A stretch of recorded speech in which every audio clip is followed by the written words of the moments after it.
Welcome to Acton Line, a product of the Acton Institute for the Study of Religion and Liberty. I'm Gabriel Jaja, producer.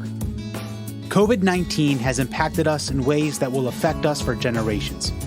In this episode, I explore a very particular ramification of COVID, the fact that children who were born during the pandemic have scored significantly lower on cognitive tests. I sit down with Dr. Jennifer Roback Morse, president and founder of the Ruth Institute, to unpack this phenomenon. You can find additional resources in the show notes of this episode, as well as find previous episodes of Acton Line on our website at acton.org/actonline. If you like this program, you can help us reach even more listeners by sharing it with a friend and leaving us a 5-star review on Apple Podcasts. We welcome your comments as well. Acton Line is available on Apple Podcasts, Google Podcasts, and Spotify.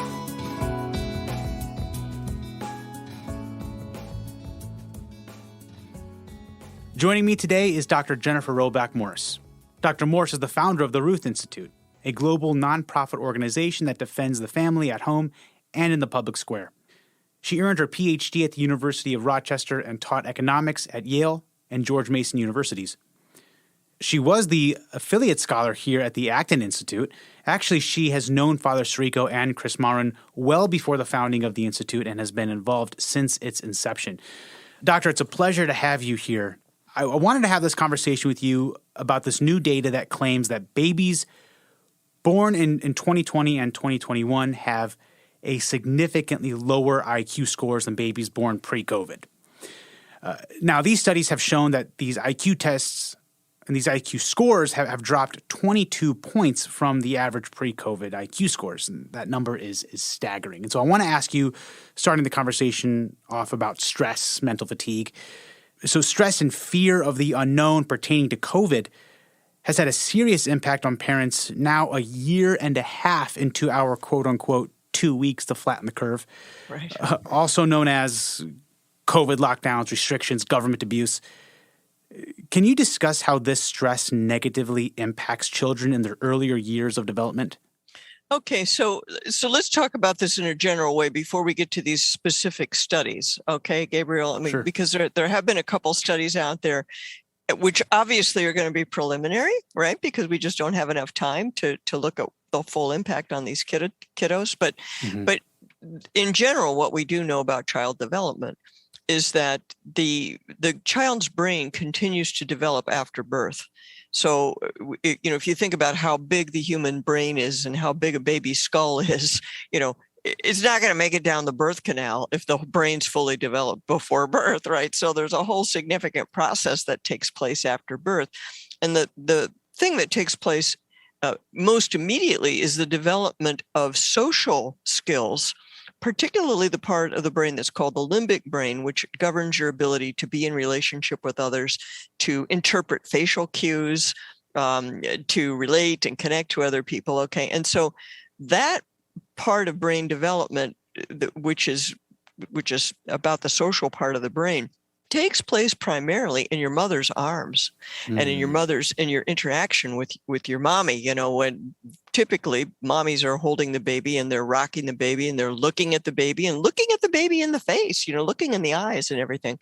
And so this whole topic became clear to me and to my husband because we, back in 1991, adopted a little boy from a Romanian orphanage. And we were very concerned about his development, both his psychological and his physiological development and everything else. And that whole era of Eastern European adoptees coming to America made it clear to child development people just how important those early months and years are in the baby's development, particularly this brain development aspect that I'm talking about, because what they found in Romania was a whole rooms full of children who were displaying autistic symptoms. And the researchers or the doctors, the pediatricians, the people who were over there concluded that there was a new thing or a newly discovered, newly identified thing which they called institutional autism. The thought being that, yes, many kids are born with autism, but it's also possible to create autistic symptoms if you don't have enough social interaction to allow the brain to develop that gives you normal human social interaction. So that's I would say, the core issue that we need to be concerned about. If children are not getting the kind of social interaction with their parents, with a specific loving caregiver, if that's not happening, the results can be absolutely dire, which what we were tracking, my husband and I, what we were tracking was attachment disorder, which is generally not considered a brain development thing. It's generally considered a psychological thing. But it's similar to the autism in the sense that it is a defect in your social functioning, right? It's an aspect of being in relationship with others that just doesn't develop properly. And so therefore you got a kid who doesn't care about anybody, doesn't notice other people, maybe in extreme cases, and is extremely self-centered, right? Those are kind of the bad outcomes. Those are the disasters, the childhood development disasters that can happen if you don't have adequate connection between the parent and child in those early months and years. So it's the same symptoms of autism, but it's not. Is it still diagnosed as autism if it's not? Oh, yeah, they diagnose those kids as being autistic kids. Yeah. But the reason it had that additional label of institutional autism is because the theory was, and I think this is a correct theory, that because of adverse social conditions, adverse environmental conditions, these were children who were not born autistic. They need not have had those symptoms. Those symptoms were induced in them by not allowing the proper normal course of human development. That's the reason for that. So yeah, they absolutely got autistic labels put on them, though it's not clear whether the interventions should be the same or could have been the same. I confess I haven't followed all of this. The development of, I'm sure, is much more known now than there was 20 years ago when we were immersed in it. Sure. But absolutely, those kids would get the autistic label, and it made sense. Many of the patterns were similar, but not all of them were similar. But I think the main thing for responsible citizens to be aware of is just how vulnerable children really are, and how much children need the loving, consistent interaction with the parent in order to have their full development and full flourishing. Everybody needs to be concerned about that, whether you have your own kids or not. Absolutely. Because if this doesn't get done, if mommy's not there and daddy's not there and the child doesn't get raised, I can tell you from experience, trying to substitute after the fact is very uncertain, and not very reliable, and lots more expensive than just having mom and dad do what moms and dads naturally and normally do. So that's the background to this whole thing. And that's why I was concerned. I've from the beginning been very concerned about the impact on children of some of these COVID mitigation measures. And so that when these studies came out, and you called it to my attention, Gabriel, which I thank you for calling some of them. I was aware of some of them, but you had found some others. I think this definitely needs to be talked about. Let's talk about the IQ testing on infants, specifically the Fagan test of infant intelligence. Now, this is used for up to 12 months of age and uses facial recognition identification tests with these babies. And so the goal is to identify babies who are at risk for cognitive and developmental delays. So my question is this: what are your thoughts on these types of tests? I mean, is it adequate testing? How can we really understand the mental intelligence of an infant? Well, there are multiple aspects to it. Okay, a lot of times when we think about intelligence, we think about one number, IQ. Sure. But when you really start, and so I don't think anybody thinks that these kinds of tests you're doing with infants are the same thing exactly as standardized IQ tests, okay? Sure. But what they are getting at is different levels, different aspects of a child's development in their functioning and their in different capacities. So this one test that you're talking about is facial recognition. Can the child, in effect, tell the difference between a picture of their mom and a picture of someone else? Can they? If they can't, you got a problem. Okay. And you can figure that out at 3 months, 6 months, 9 months. That a child should be able to recognize the difference between their mommy's face and somebody else's face. All right. So now if you put masks on everybody's face, and I'm not clear how many moms are nursing with masks over their faces. Okay. I don't know if anybody's being forced to do something like that. But in any case, if you've got everybody, if the child's going around seeing people all covered up all the time, what are they learning? Are they able to develop those discerning skills that they need to be developing? I don't think we know the answer to that question exactly, but that one study was attempting to look at that.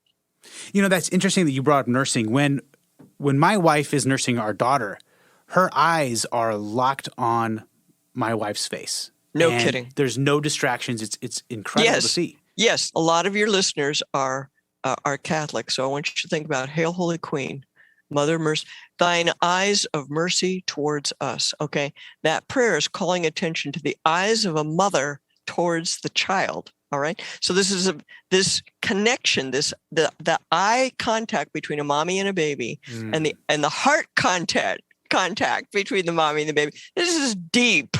Okay, this is primal stuff. Oh, yeah. And I don't care. All you science guys who think you're so smart, stop it. Just stop it, okay? This is hardcore, hardwired stuff in the human condition, So what you're seeing there with your bride and your baby, that's 100% normal, right? And wow. And natural and instinctive, and that is where your daughter's brain is developing. Sure. That lock on that you're talking about, that she's making the connection, that little baby, well before she's got any language. She's making the connection between a person, a particular person, love, sweet food in her mouth, and her life and her existence, right? She's making all that connection.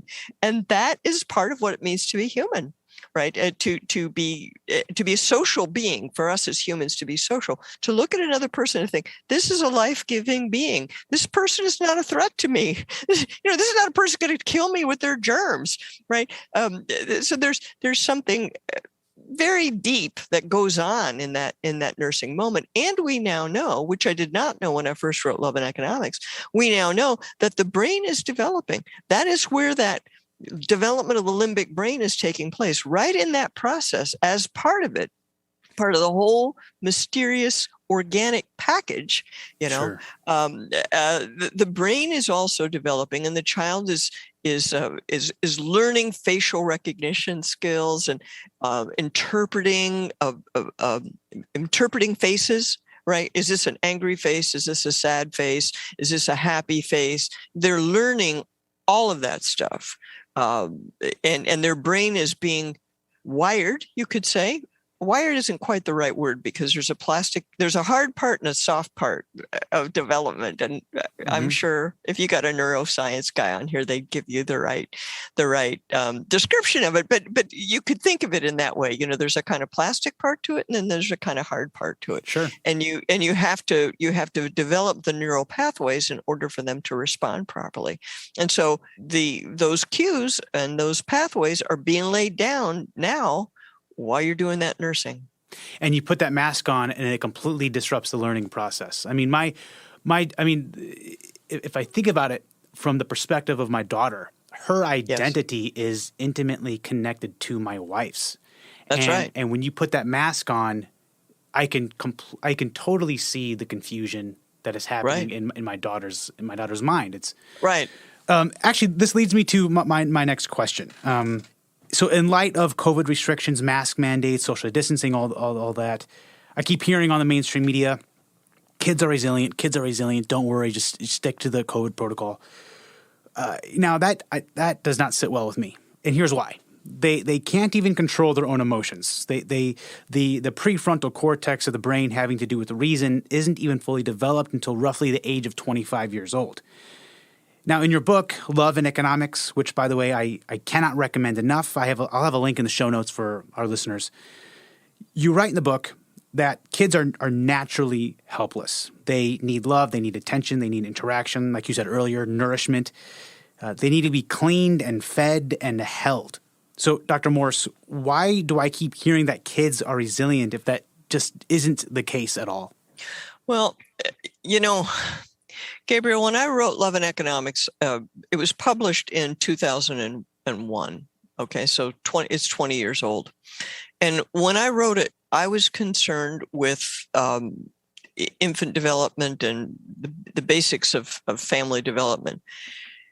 That term, kids are resilient, has been for a long time the watchwords of the whole sexual revolution. Because what the sexual revolution wants to say is that adults get to have whatever living arrangements they want, and the kids will somehow adapt to it. The kids will be fine. Okay. So the aspect of where kids aren't fine, what you and I have been talking about now, that part never really enters the calculus of people who are saying you can have as many divorces as you want and the kids will be fine because the kids are resilient. They won't even notice. If you kick the father out before they're 3 years old or something like that, they're not even going to know. This is going to be fine, Sure, yeah. So that whole, I think it's a myth. It's a superstition. Actually, you could say it's a superstition. The superstition is something we believe in spite of the facts because we like the way it makes us feel. And the claim that kids are resilient is the big modern superstition. Kids are not resilient, particularly in infancy. The fact that they are pre-verbal doesn't mean they're more resilient. The fact that they're pre-verbal means that they're more vulnerable. And things are being laid down in their brains, in their bodies, in their experiences, going to carry them through their entire lives. It's going to be a lot harder to deal with when they're 10 or 12. And you can talk to them when they're 10 or 12, I'll give you that.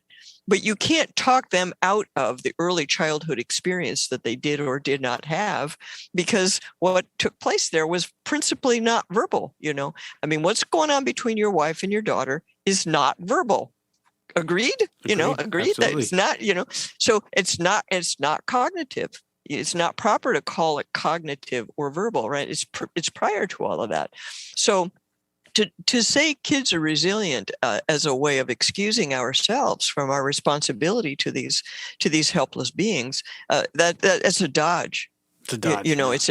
It's what I want to say. It's a cover. It's our cover story. That's what we say to make ourselves feel better about what we're doing. But it's not true. The kids aren't resilient from divorce.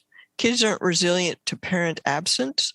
Kids aren't resilient to their parents changing sex partners, getting a new boyfriend or a new girlfriend or something like that. Kids are every one of those things that supposedly they're so resilient to.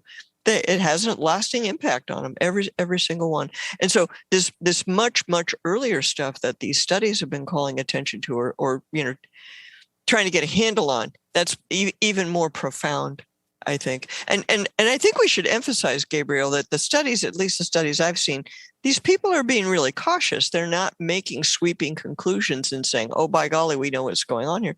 They're admitting, we don't know what's going on here, but we got some big red flags. We have no right to be cavalier about red flags that are this big.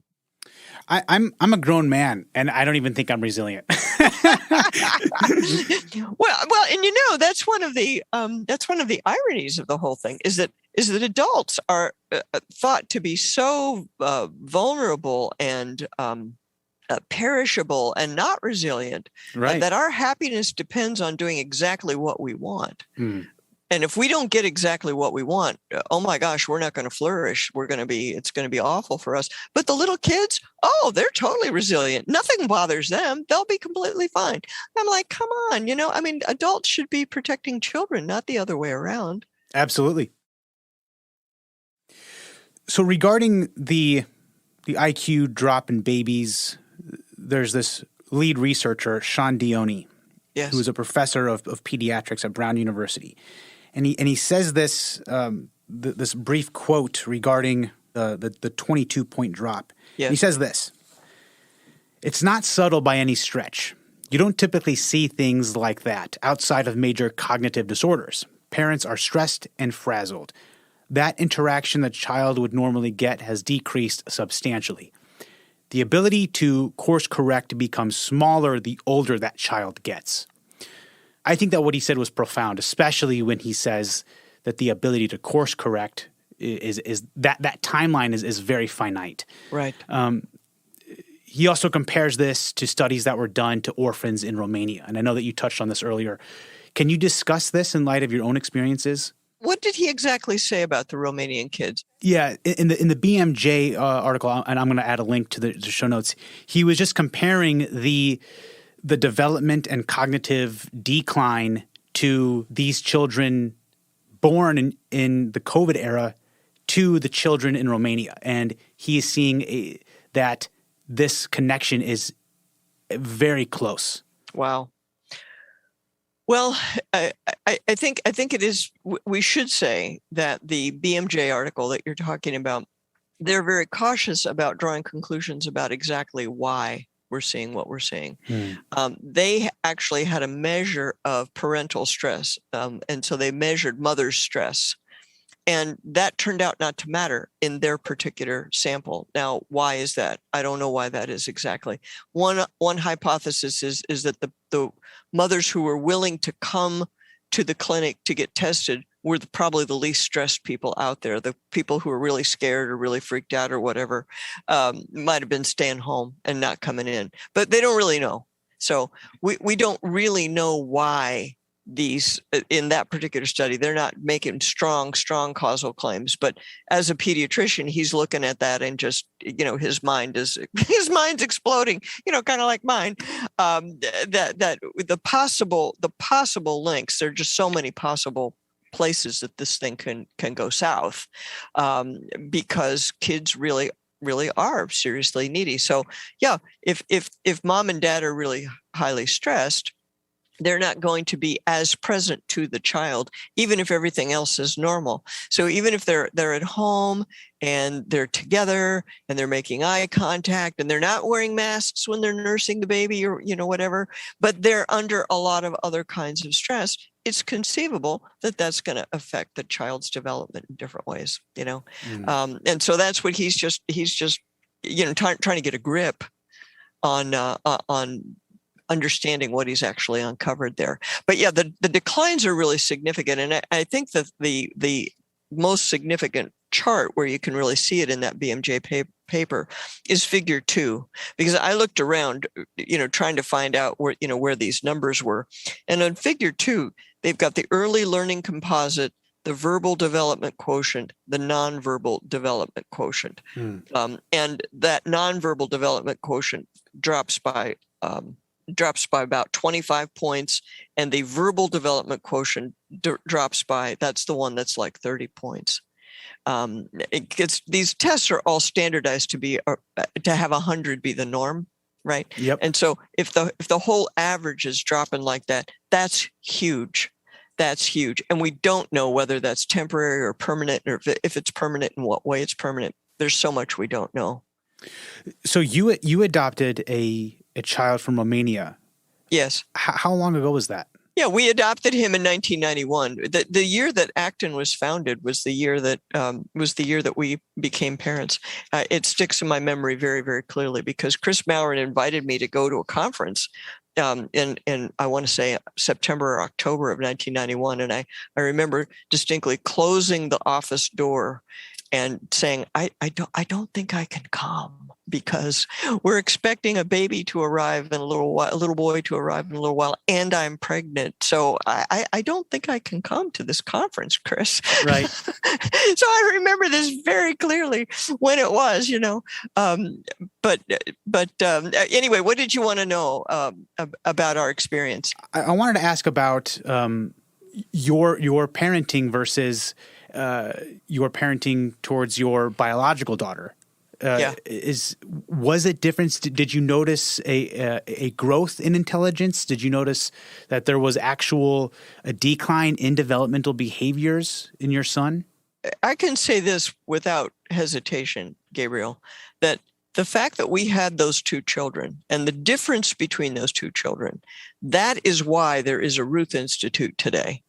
Because having those two kids in the house at the same time told me beyond any shadow of a doubt that children need their parents. Children really, really need their parents. Yes. And the whole sexual revolution has disrupted the parent-child relationship. They will never admit that, but it has, and so, we, as I mentioned, we were concerned about attachment disorder. Does this kid even notice we're here? Yeah. Is he looking at us when we're talking to him? These kind of things. And a seriously attachment disordered person can turn into a full-on sociopath. And I do remember, in the 90s when we were raising these kids, I do remember thinking, wow, these kids who lose their minds and start shooting everybody up and then feel no remorse about it. I very strongly connected that to the fact that they were not properly attached. And now, 20 years later, school shootings with fatherless boys basically being the ones doing it, it's pretty much as it's worse today, of course, than it was in 1991, because the things causing it, the inability of the child to attach, that we haven't done a darn thing to improve that. Those conditions are still flourishing. But here's what I would say about our son's development. When he arrived, he was already 2.5 years old. There were a certain set of things that most kids can do when they're 2.5 years old that he couldn't do. And he tested pretty well for IQ. Nobody ever told us that he was unintelligent or anything like that. And he is intelligent. There's no doubt about that. But his verbal development, his language development, those types of things were seriously impaired and took a lot of intervention to make it work. Whereas our daughter, her development was just kind of coming along naturally and normally. And so we're kind of watching this happen where, we do these normal things and she responds normally. We do other things, do the same kind of things with our boy. And he's like baffled, he just doesn't know what's going on, doesn't know how to respond and stuff like that. But as things turned out, they have both turned out to be just fine. But the point is not that every child of divorced parents or single parents or something is going to turn out to be like a Romanian orphanage or orphan or a sociopath or something. That's not the point. The point is, as parents and as adult society, we want to give children the best chance that they can have. Things can still go south, but you don't want to set up a situation where the odds have been diminished by the structure of the situation, right? If you can possibly help it, and we can possibly help a lot of these things. We can help and we can improve.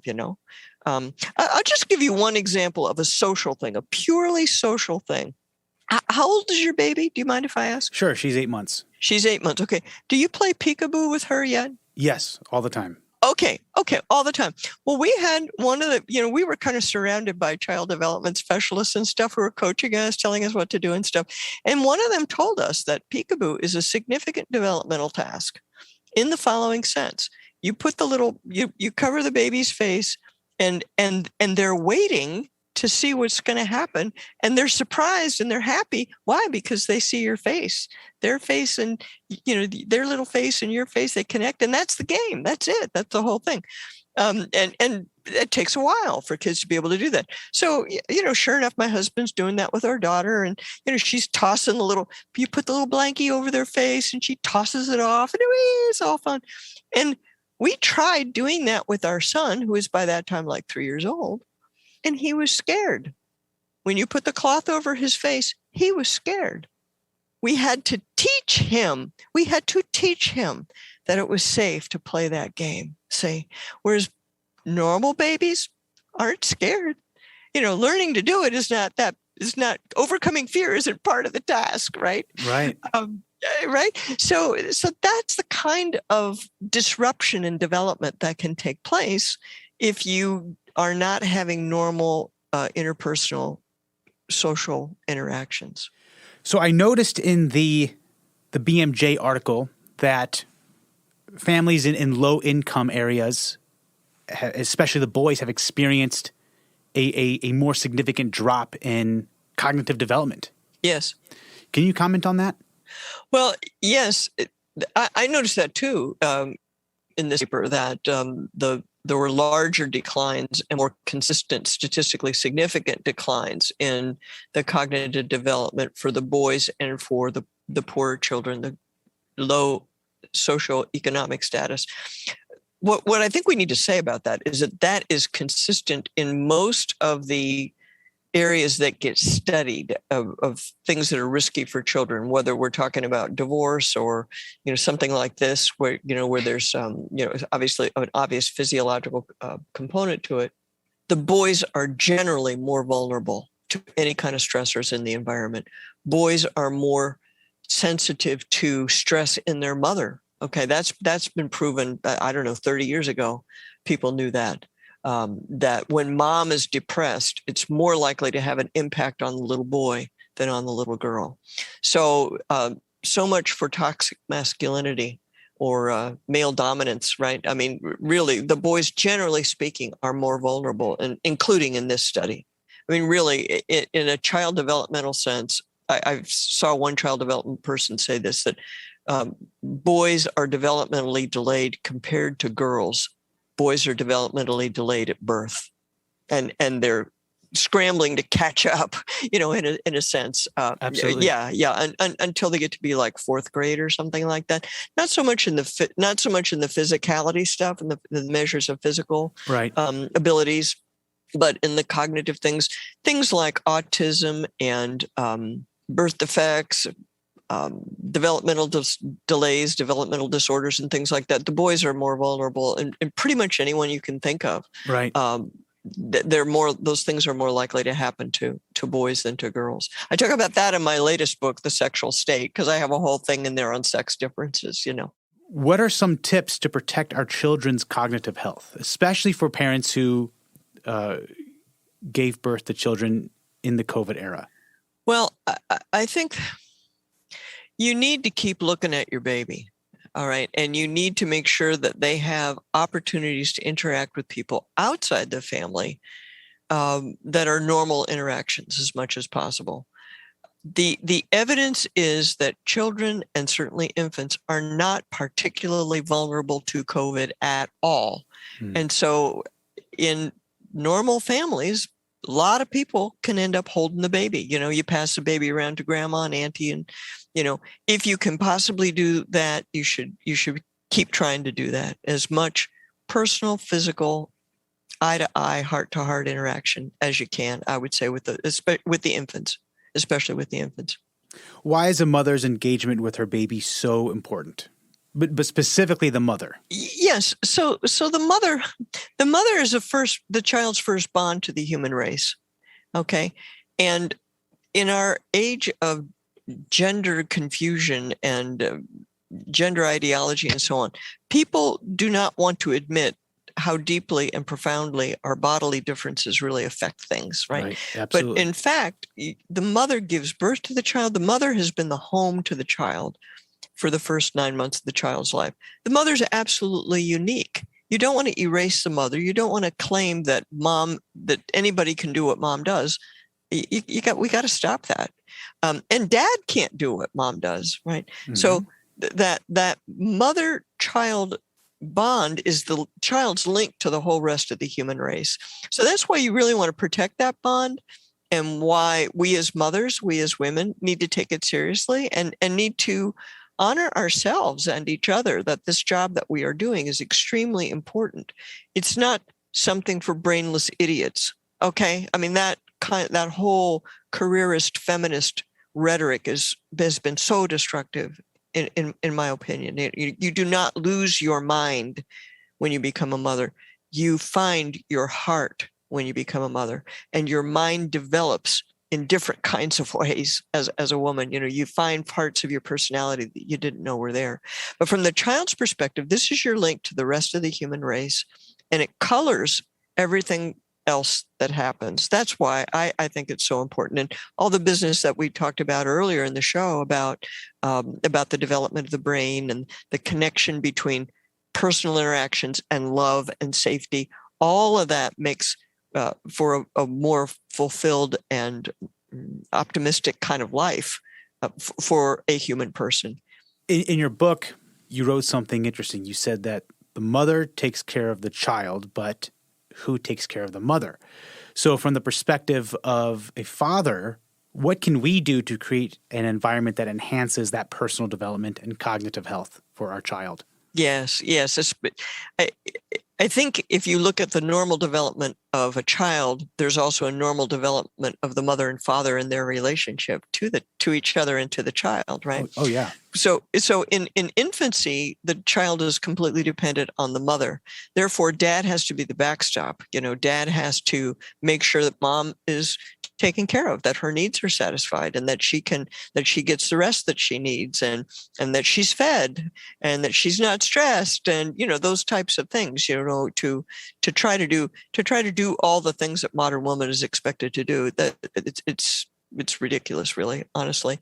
But also for her to feel secure in the relationship. I mean, that's very important.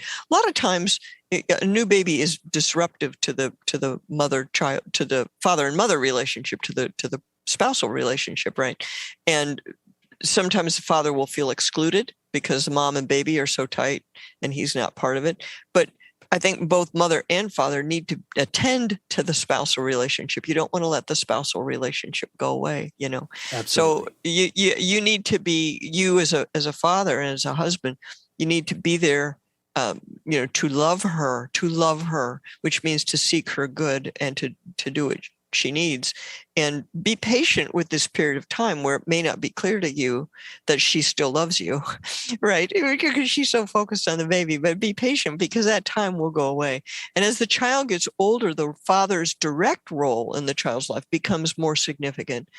And that's why the single mother thing so often falls apart when the child hits puberty, right? That's where the father absence really kicks in as a problem, as a big problem, because dad's now escorting the child out of the home and into the wider world. And mom can do that. There's no question mom can do that. But dad can do that with limits and safety that provide more protection and more oomph, more go on, get out the door, you're going to be fine. Kind of vibes, and so the collaboration between the mom and the dad, that is kind of a dance over the life cycle, that's really important to keep that intact. And you cannot replace that with a series of sequential relationships, revolving door sexual relationships. That's part of what's lost when you try to do that. Another thing about the dads is that even when the baby's little, I don't want to overlook this point. Sure. Even when babies are little, the dad does different things with the baby than the mom does. Okay. The dad is the one generally who's going to be bouncing the baby up and down and bouncing him on the knee and tossing him in the air, right? And just all this kind of stuff. Kids think that's a riot. Kids think it's so fun. And mom's over there, I distinctly remember, Gabriel, slight change of subject, but I distinctly remember my two older brothers. There was a 20-year age gap between the oldest and youngest in our family. My two older brothers, I distinctly remember them with our baby sister, and they were tossing her back and forth to each other across the kitchen. And all of us younger kids, we all thought that was hilarious. The baby's laughing like crazy, and everything's great. And my poor mother is there like, oh my gosh, my child's going to die, kind of a thing. So I just want to mention that aspect of what dads do is really important. We found out that spinning the child and throwing them around and just all that kind of physicality that dads do, it actually helps develop the verbal skills of the child. Interesting, the verbal skills. Unbelievable. I wouldn't believe it if I hadn't seen it with my own eyes. But when babies are rocked and spun around in circles, let me back up. What is this part of the brain called? It's part of the nervous system. It's part of the central nervous system. And when children have language delays, toddlers have language delays, it isn't unusual for the speech therapist to put them into some kind of little swing or spinner and spin them around for 5 minutes or something, and then start the lesson. And after that, they learn better because it's vestibular. That's what it's called, the vestibular nervous system. When that's been stimulated like that, the children's receptivity to learning language increases. Now, who would have ever guessed a thing like that? But there you go. So dads, that's all part of your job. Who knew? But that's part of your job. Wow. So I know. So rough and tumble play is actually necessary for their growth. Absolutely necessary. Another thing that dads do, and this is the older kids, but when there's rough and tumble play going on, somebody gets hurt. What does dad do? When somebody gets hurt, the game stops and the perpetrator is set aside and you don't get to play anymore. But even that, Gabriel, look what we're saying. We're saying that dad's interaction with the children in that setting is what teaches them the limits of self-defense. You don't just go smashing people because they smashed you. Maybe there's a time for that, but you have to be taught what that is, right? Right. Absolutely. You got to be taught. And so that's part of what happens in rough and tumble play is you learn how to set limits. And for a child to see their daddy's the most powerful person in the world.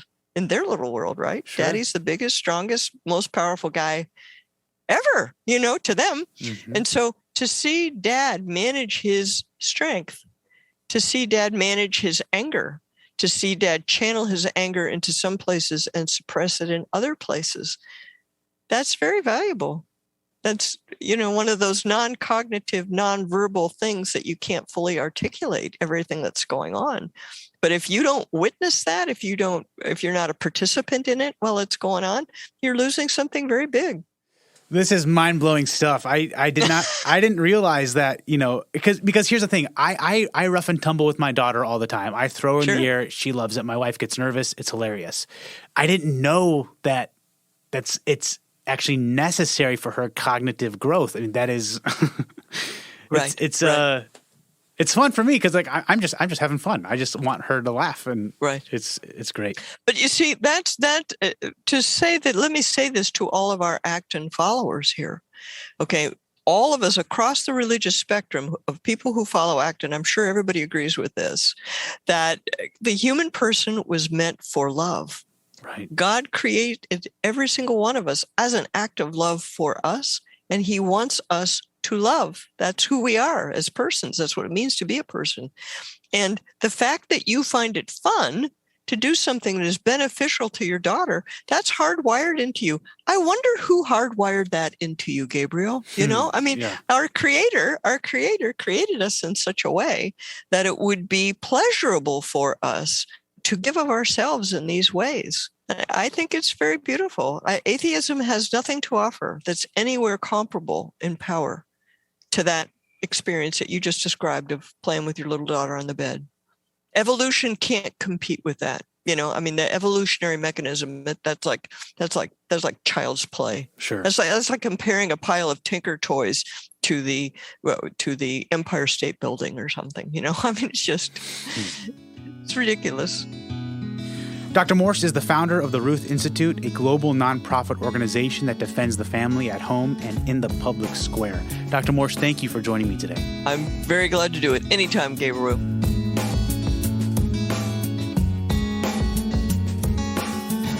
As always, thank you for listening. Our team loves putting this podcast together for you. It's encouraging to hear from our listeners.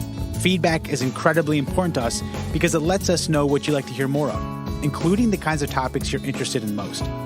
If you have comments, feedback, or ideas for a show topic or interesting guest, you can email our team at producer@acton.org. Until next week, for Acton Line, I'm Gabriel Jaja.